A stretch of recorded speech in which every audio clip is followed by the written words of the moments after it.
Hello, everyone. Welcome to the Gift of Crisis Video Summit. My name is Bridget Jackson-Buckley, and I'm very excited to be with you today. The focus of the summit interviews is to talk about the possibilities inherent in our most difficult moments and how we can choose to reframe to see crisis as a gift. During our conversation today, we'll talk about the crisis of an unsatisfying relationship with a spouse or a significant other, how our guests learn to see crisis as an opening rather than a setback, and the practical tools she teaches clients to navigate change in their own lives. Joining me today is Eve Marie Ford, a person of compassion, kindness, and wisdom. Her mission is to live with purpose in loving, coaching, encouraging, motivating, and inspiring others to get to know, own, and accept themselves to live their best life. She facilitates finding your place of peace. Eve Marie is licensed in marriage and family therapy and certified as a well-being coach. She founded Eve's Place of Peace Center for Wellbeing in 2011, which provides psychotherapy, process groups, and workshops. Eve Marie is a faith-based practitioner, drawing upon the strength of her clients' belief system to assist them in healing, growth, and understanding of self. Welcome, Eve. Thank you. Thank you, Bridget. Oh, so sweet. Thank you. Wonderful. I'm so excited to be with you today. I am too. Thanks for having me. Oh my gosh, my pleasure. Okay, so let's just dive right in. We have Okay, so sometimes a crisis can take the form of an unsatisfying relationship with a spouse or a significant other. And with the realization that some relationship choices to come together were made from a place of unworthiness and therefore play a role in determining where you are today. So how can a crisis in your relationship help you see through the facade of making choices from a place of unworthiness? Well, first of all, a lot of times people don't see that they made a choice from a place of unworthiness. So that's sort of like that we get to the core of that, right? They just see that I am unhappy in this relationship. I chose this person, but they don't really think about the place of the unworthiness. And so the idea that they made that choice to choose their partner, it was an emotional match at the time that they made the choice. It was an emotional match. They matched each other. And I always like to say we have to know who we are to know how to choose a partner, right? And so when you're already in the relationship and now this is all this turmoil, you really don't know you're in a crisis until it's so uncomfortable, Bridget, that now this isn't, no, I want to do something different. And then you sort of pull away and you can see it a little bit differently.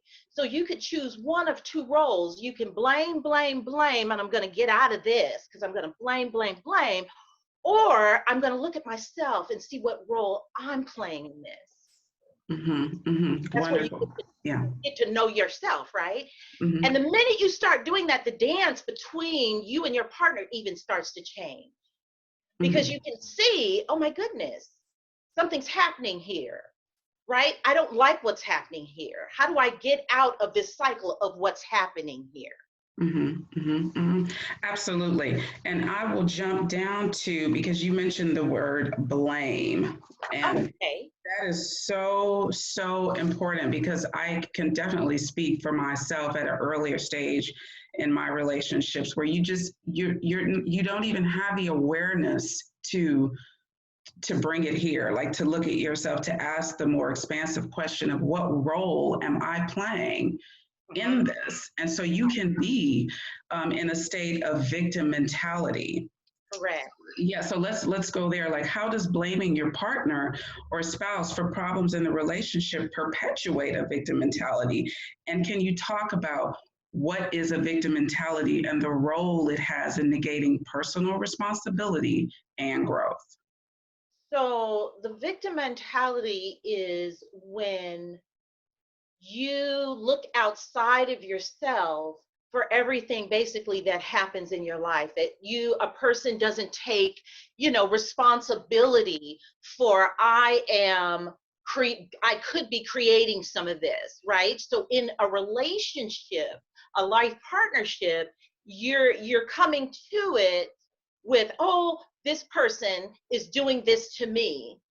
Oh, my husband, because I'm a woman, I'll just say my husband is doing this to me, without looking at, well, I'm allowing my husband to do this to me, right?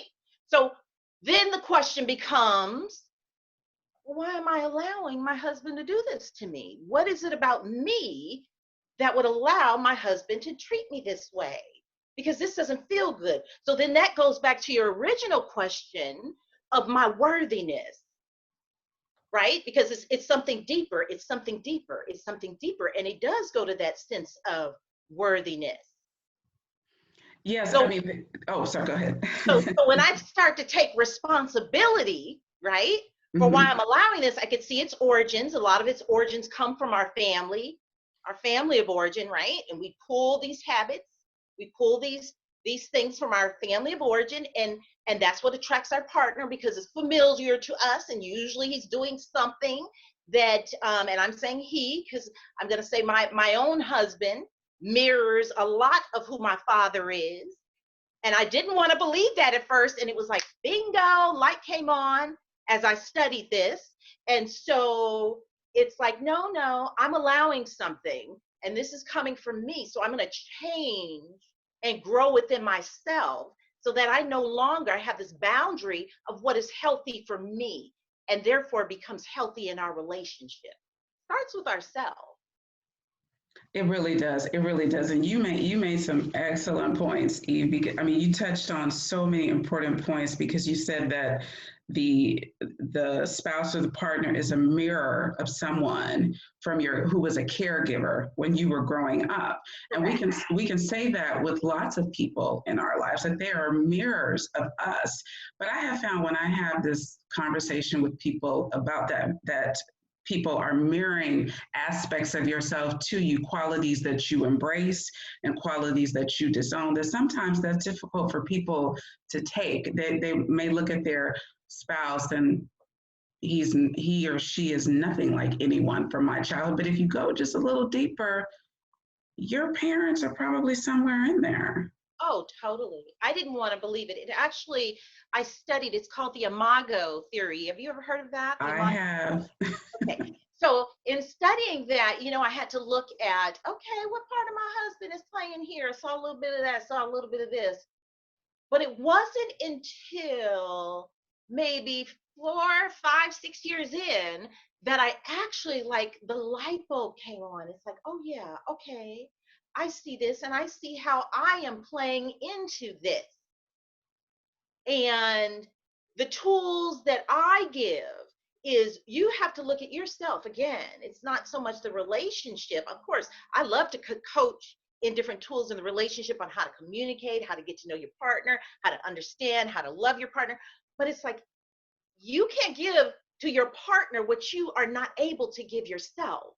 So therefore, it's like, we really do have to start with ourselves.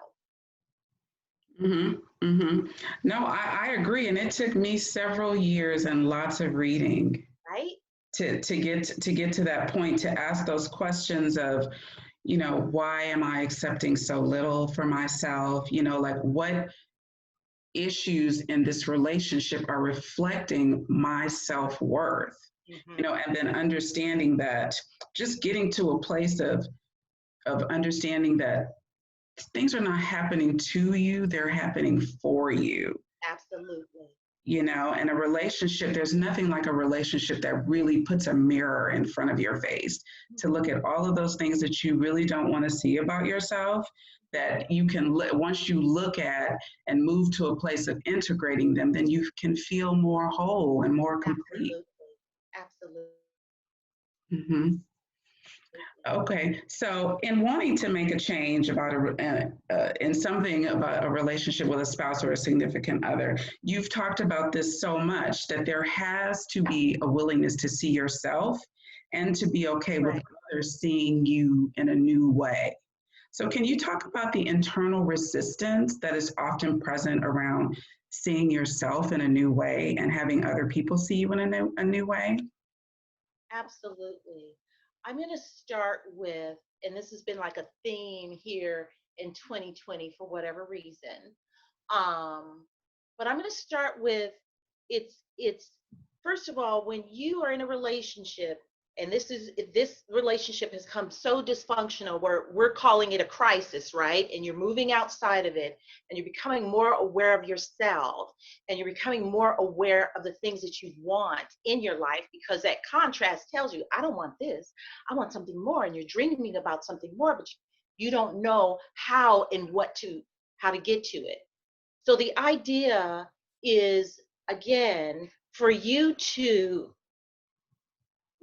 really reach inside yourself and define, and this comes in different stages in our life, define who you want to show up as. We do that, right? And I like to say, because I operate from a place of faith, that I am going to connect with the creator to help me to define for me what am I here for. And there has been different times in my life that has evolved, right? And Yes. so based on where you are in your life, first of all, it starts with you defining, who am I and what am I here for? Where am I going? Right? We have to have that foundation. Mm-hmm. And Mm-hmm. again, it's us doing it for ourselves. And once you do that, now you can start to walk in it. Little steps, baby steps at a time. You start to walk in what you defined as who you are and what you want people to see. It's like, what do you want, the creator to see in me? What did I come to this time, space, reality, in this physical space to do? Mm-hmm. You Mm-hmm. have to see it. Yes. For the world to see it. So therefore, if I am walking in that love for self, that respect for self, if I'm walking in that groundedness of what I'm here to do, you're going to feel it. The outside world around me will feel it. They will know it. It's certain conversations people can't even have with me anymore. Mm-hmm. Right? Because we evolve and we grow to another space. And so what you give off, you don't do the foolishness. So let's say in your relationship, I just keep it real, Bridget. This is Yeah. who I am. So in your relationship, right, you're rising up very differently. And so when your mate is coming to you with that old dance, right, you're like, ooh, okay, babe, not doing that today. I can see maybe you're in a bad mood, or you're having a day. Maybe we could talk about that. But you whatever the case, maybe you're coming at me foul. You're gonna go do something else because that's not your energy anymore. So the dance between your partner is going to change. Your dance between your friendships are going to change. The dance that you do with people will change because of how you show up, and you define that. Absolutely. I think I answered that question. I get all, girl, all passionate about it. I know I do. I know I do. No, no, absolutely. I agree with you because I've experienced that. I mean, Yes. the dance does change when you make a definitive declaration of who you are and what you want in your life. So many energy, the various situations and circumstances reflect that, and the change is not only internal, but you could see it all around you because it's like you do have to walk in it, just as you said, like, and once you're walking in something new, you're just not interested in other aspects that maybe you considered more troublesome, or like you're not interested in the conflict energy. Maybe at another point of your life you were interested in arguing your plight all the time, but as you start to get clear on what you want, maybe one aspect of that is like, I'm tired of arguing. I don't want to try to convince you of anything. I'm definitely not interested in trying to change you, you know That's so right. so you're absolutely right about the dance being different because you're meeting the experience from a totally different perspective. That's right. That's right. And you're finding joy within yourself, within your life.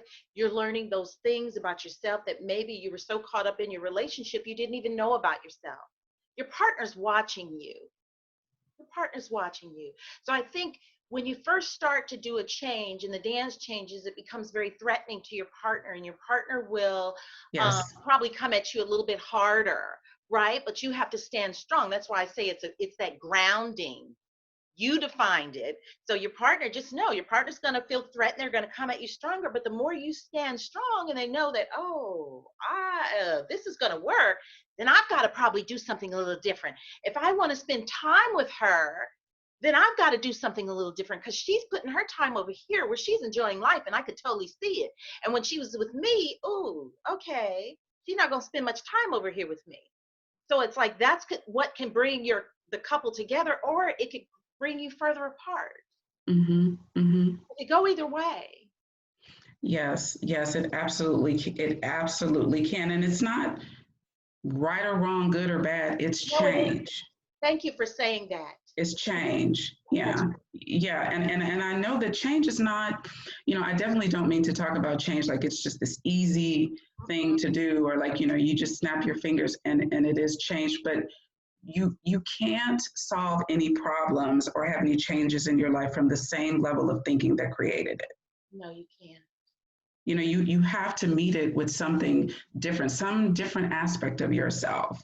And you have to have a willingness to meet new aspects of yourself. Not to say that if I change and do this, well, I'm definitely leaving him or her, because it's an opportunity. Are you going to change together, grow together, have That's personal right. transformation together?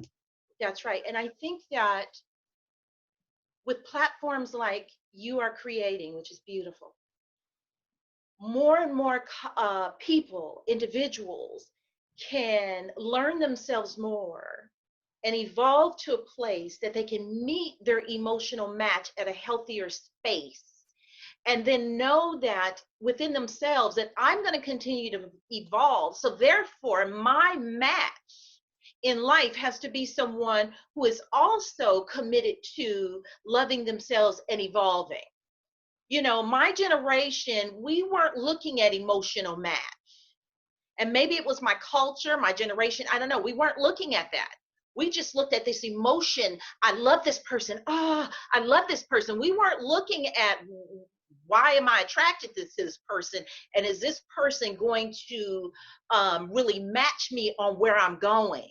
We weren't really looking at that. And so we find ourselves in relationships that become very tumultuous and become a crisis, as you will, because one person is choosing to evolve and maybe the other person isn't. And it's not fair to want to leave them behind because they haven't evolved, but it is fair for you to evolve and then reach back and let your mate know.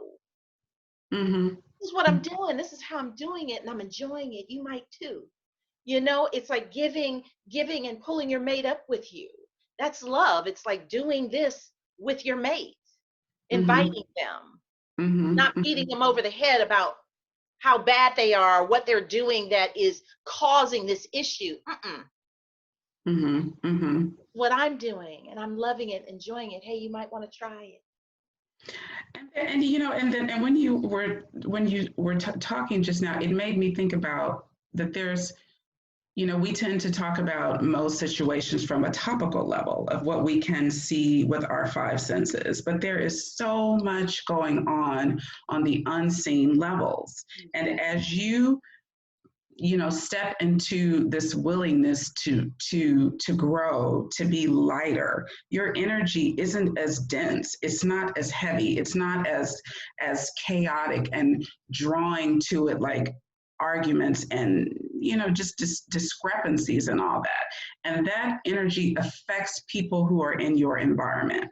Yeah. And you cannot know how a lighter, more loving energy is going to affect people, because some people actually feel uncomfortable, giving and receiving love.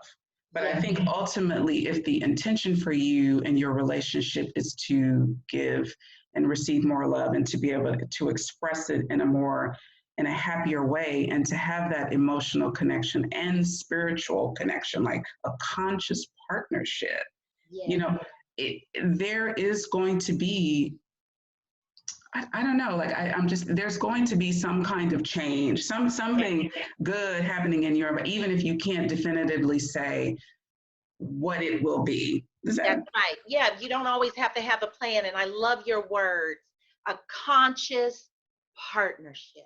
Mm-hmm, Yeah, mm-hmm. that we're conscious of ourselves and we're conscious of what we bring to this, what we want from this, what we're expecting from this. We're communicating this. It is being very conscious, living a mindful life in your relationship. Yes, and since so much of this is about looking at yourself and what you are bringing, how you are showing up, as opposed to what someone is doing to you, and these are basic relationships. We're not talking about anything abusive or anything. But if you, where is it? So what I want to talk about is, what are some signs that you are contributing to chaos in your relationship due to your own unprocessed emotional trauma?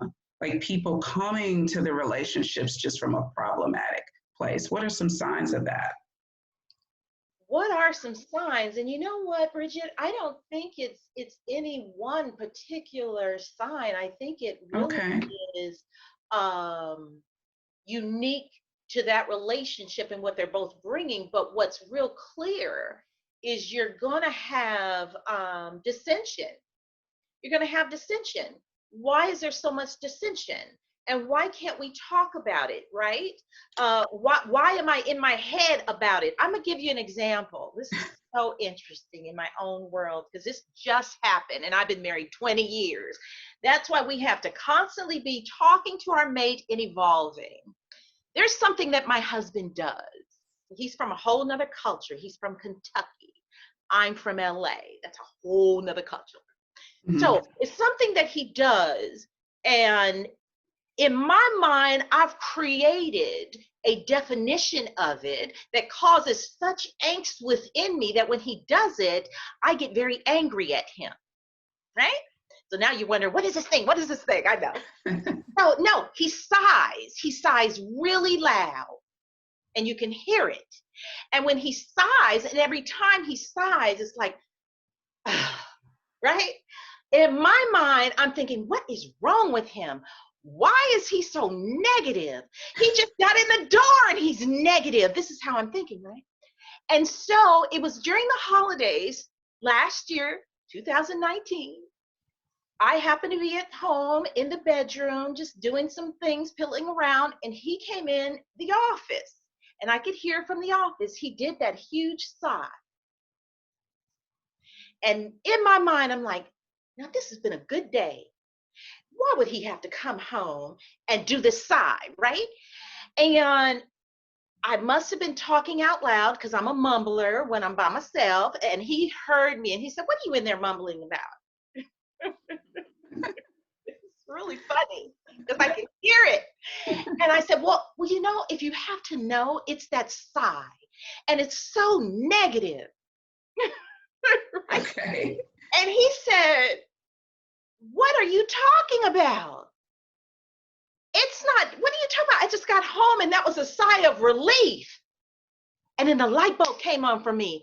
Oh my God, all this time for 20 years, I've watched him come in the door and have this sigh. And I just automatically am off put because he's negative, because that's what I created in my mind that sigh was.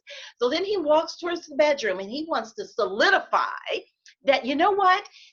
This is like when he always gives these examples of being at a ball game or whatever the case would be, and he played basketball in college. He goes, it's like, oh my God, you were the person that made that last shot, or you were the person that grabbed that ball, or you did, and everybody's getting you on. It's like, oh, we won that game. And I'm like, is that what that sigh is? And then he gave another example, and he's like, and then and I was so embarrassed. I wanted to poke at myself, and I said, you know what? You know what? This was God's perfect timing. This must have been the time I needed to receive it, because you know what? It was a game changer. It was a game changer. On when he came in the door, it wasn't this off-putting feeling when he sighed because of the meaning I gave it to. And what was interesting is, how did it take me 20 years to ask him? And this is what I do for a living. Right. I'm just saying. I was thinking the whole time it was simply your interpretation That's of my the act, and that's my point. whatever you have attached to it, it is what triggered you. Correct. Correct. Isn't that funny?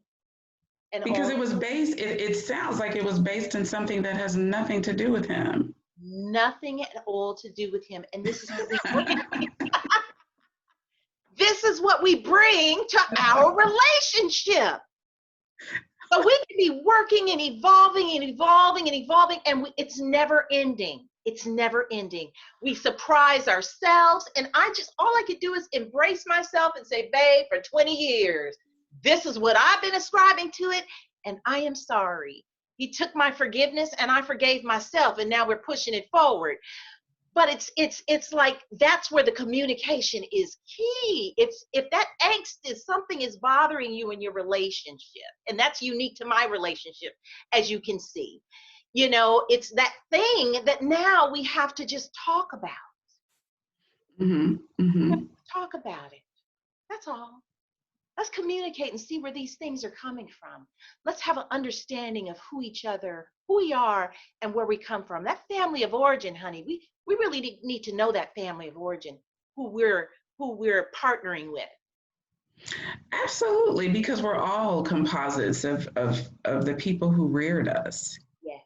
We're bringing them to our most intimate relationships, and often you'll find the trigger you experience from that side has nothing to do with the side, but you have to have the awareness within yourself to even recognize, why is this upsetting me so much? What is this about? Like, because it seems like in my experience, like it's never really about the top thing.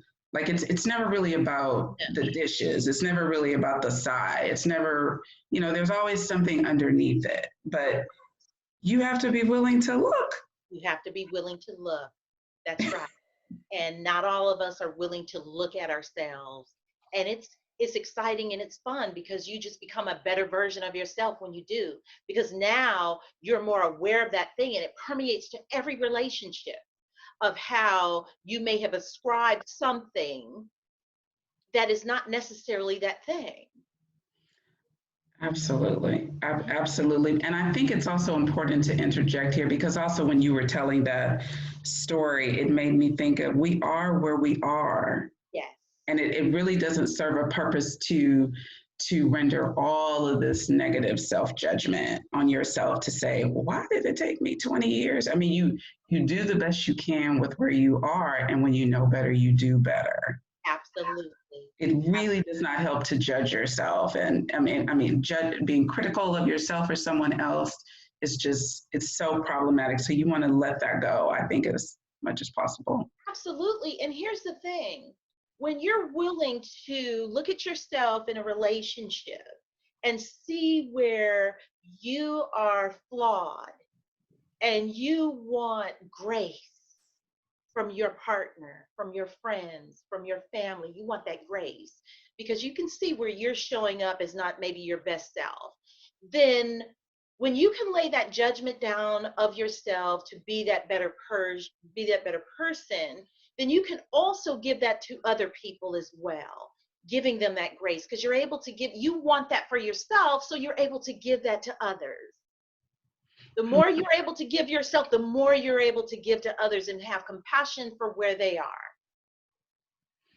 Right. That is so important, Eva. That I'm so glad that you brought that up. The compassion is so important, because oftentimes, like, we think we know what is going on. Like, we think we know why someone is behaving the way they're behaving, but you can live with someone or interact with someone for years and not know the deep traumatic events that they experience that have resulted in these unhealthy relationship behaviors. That's right. I just found that out just a couple of weeks ago. Just someone that I've dealt with for the majority of my life said some things, and I was like, what? I never knew that. That totally explains why you're hostile. So I never knew that. And so then that was that was just the perfect moment to again understand the importance of compassion. You don't know everybody's history, and some people have had some difficult experiences in life, Absolutely. some difficult childhood. So if you can come to it as best as you can from a place of non-judgment and just being with the person, even if they're difficult to deal with, just holding a space of love for them, Absolutely. just a soft energy that you don't know, What you people don't have been know everything about them, you know. absolutely. And what they've been through and how we show up in the world is we show up as our best selves, and our best self can be showing up in those defenses that worked for us. And Yeah. as we're an adult now, they don't work so well. And Mm-hmm. so it's not until we realize that, this isn't working so well and we want to do better, that we seek out professional help to get better. Right, because those defenses, the person who is being defensive, and I have been defensive too in my life, Yeah, it feels like you're protecting yourself, but it's really a barrier. exactly. Exactly. Yeah. Okay, so what I'm curious about is so why is there a propensity for people to offer the same response to a problem when it has never yielded a favorable or different outcome? Like, is the habitual response based in fear, neurology, or something else? When you can just basically press play on the tape recorder, you've had the same argument so many times. Yeah. Like you're responding the same way. Why are we sometimes so entrenched in these responses that are not helping anybody? I know, right? What first comes to my mind, habitual and these responses is a lot of times we don't know any better. We don't know any better. And it's also when you said neurology, absolutely, we've created neural pathways in the brain that says this is how I do it. So this Yeah. is how I keep doing it, keep doing it, right? And then you mentioned fear. Well, that plays a part in it too, because I'm afraid to do something different because I know this evil, I know this wickedness, I know this, but I don't know that over there. Even though this doesn't feel good here, I've learned to navigate it. If I do this over here, I don't know how to navigate. So that's where fear plays in, right? So I Mm-hmm. think, yes, it is a habit. It's an old programming, and it's a Yes. decision. It's a decision that I want something different. So therefore, I'm going to think differently. Therefore, I'm going to have a different attitude about it. So then I'm going to move differently. And then as I move differently, I get to see what the outcome is. So I always say, and I use these words in my practice, it's like lean into that thing in which you might be afraid of, or that thing that's the challenge, or that thing that's the crisis. Just sort of lean into it, knowing that, you know what, I know what that is over there. And I'm going to get excited about what I don't know. That's a different way of thinking, isn't it? Mm-hmm. I'm going to get excited because I'm going to think there's only good on the other side for me over there. And that's where I tap into, okay, the power that we started this session with, right? The Yeah. faith that I walk in, right? I want to know what's over there. So I'm afraid of not knowing what my design life is. Mm-hmm. Mm-hmm. That reminds me that faith and fear both ask the same thing of you, to believe in something unseen. Okay. So you do have to have, well, it's a choice. It's a choice. There you go. That's my point. In which direction are you going to lean? That's right. Towards faith or towards fear? And you used two words that are very important: programming Mm-hmm. and neurological pathways. Like that's like where the change is. Like you're doing something different, and your brain, those pathways fire differently, Absolutely. and you are going to feel some discomfort, Yes, when you you start are. stepping into areas that are unknown. And that is the whole purpose of becoming comfortable with being uncomfortable, because when you are not changing, when you're doing the same thing the way you've always done it, it's like you're in the spot of the comfortable discomfort, Absolutely. like you said, because you know it. Okay, so then so then when it comes back to programming, right? Because words are powerful. We're Mm-hmm. afraid of making a mistake. People are watching. What are they going to say? We're afraid of failure. Oh my God, if I fail, then it means I can't do anything. I don't know what those messages are, but of course these are words that we use. And so the idea is to take it off the table. It's not an option. How about we use those as words, as description, so we know what that we're talking about, but as it relates to me living my life, that failure, mistakes, they're not even an option. I'm going to live my life knowing that I'm having an experience. If the outcome doesn't come out the way that I want it to, well, then I'll try something else. I'll move in another direction to have a new experience, because this is my life. Do you feel me? That's a totally Exactly. mindset. Exactly. Yeah. Exactly. I mean, it's also a mindset of vast possibilities. There you go. There's so many possibilities that we cannot even mentally begin to map out. And so you are holding the space of knowing that the universe is for me.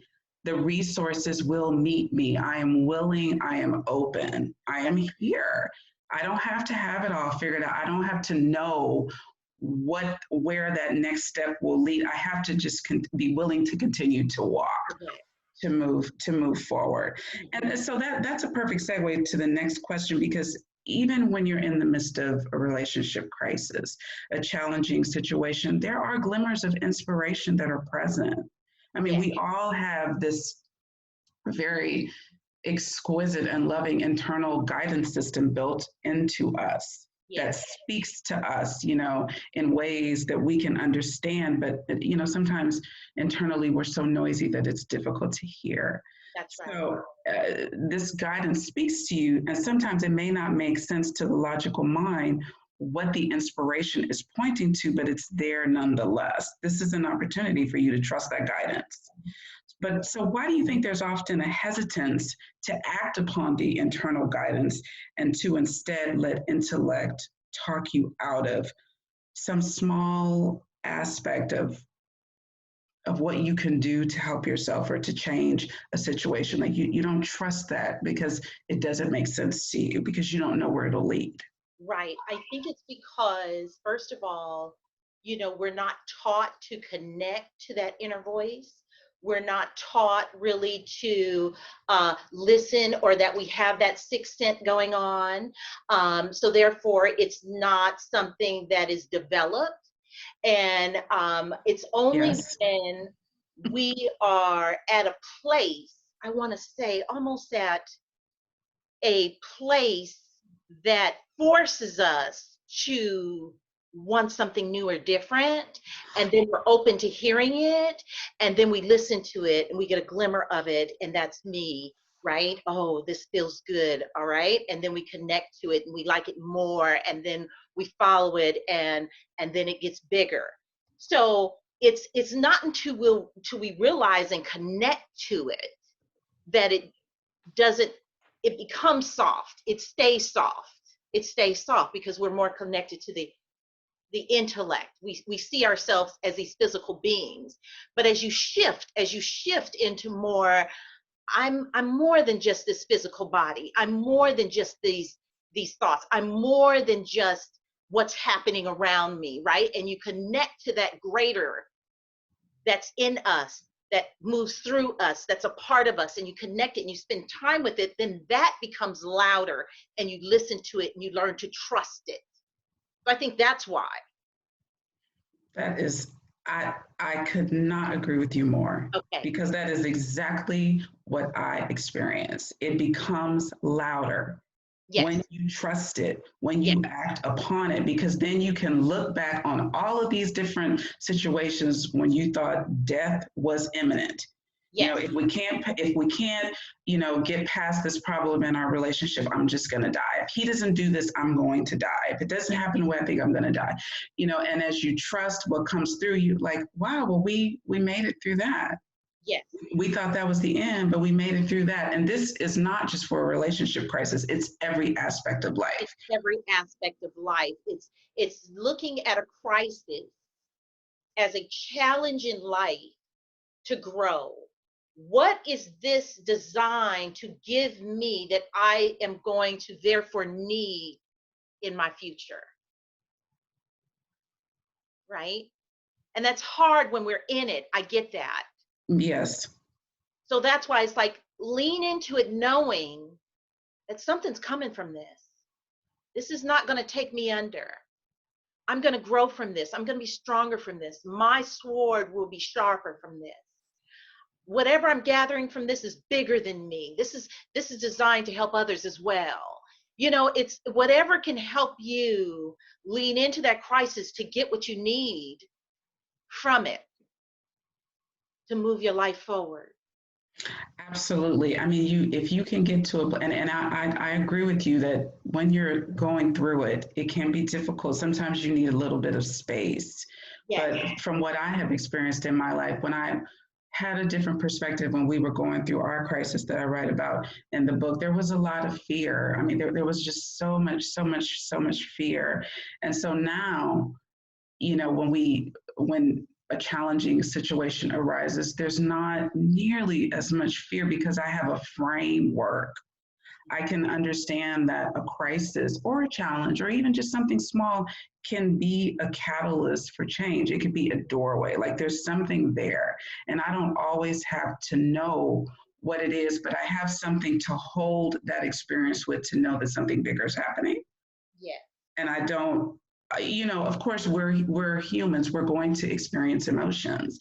And sometimes you're going to be afraid, sometimes you'll be uncertain and not know, okay, but you're not coming from this perspective of like, this is the worst thing that could possibly happen. It's more, I found like you can meet it more from a place of curiosity. What is this going to yield? What will I learn from this? Like what's here, you know? And it may not be an immediate revelation. It may take a little time. It may take a little time. Yeah. So what would you say then is the most effective mindset to cultivate change in your life or your relationship? What is the most effective mindset? I think is to just really be present, to really be present and come from a place of love, to come from a place of love, of really seeing who you're in relationship with. And sometimes that may sound very esoteric to some people, you know, come from a place from love. What does that look like on a daily basis? Well, it Well, looks like you might need patience. yeah. It looks like, you know what, my partner needs me to be gentle today. Yeah. It looks like my partner needs for me to show up in forgiveness because he's showing up foul. That's what my partner needs right now. You know, I'm not judging my partner. I'm just seeing my partner and how I can give up myself. That's what I mean when I'm like being present and showing up. Because Exactly. you're also showing up for yourself. Right, because in those daily interactions with your spouse or your partner, whatever is taking place, like the moment before those words come out of your mouth, you have a choice. There is that moment when you know, am I responding from a place of love, or am I going to say this and respond from a place of anger and resentment? That's right. You know, and you can make that choice to respond from that place of love, even if it feels a little uncomfortable and unknown. But just making that one decision in that one moment can shift the entire course of the day. Absolutely. The entire interaction.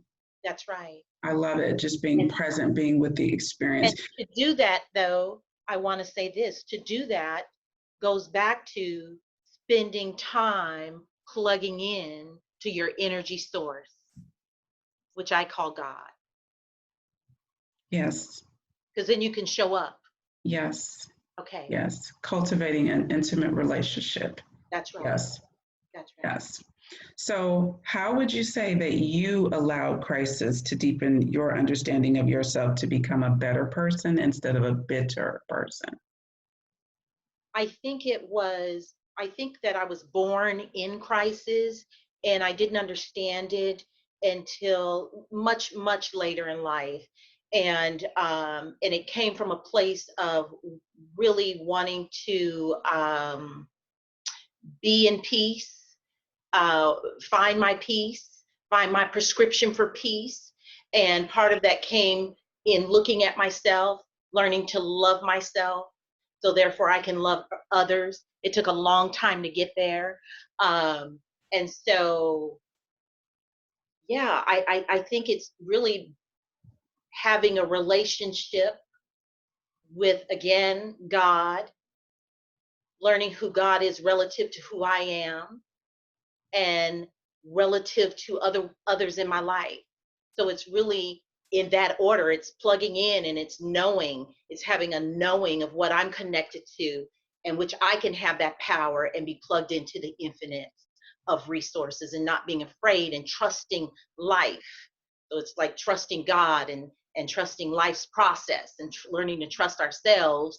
So therefore we can be in relationship with others, knowing that it's okay, that people can show up in their flaws, because we again show up in our flaws, and I can have grace because I want grace.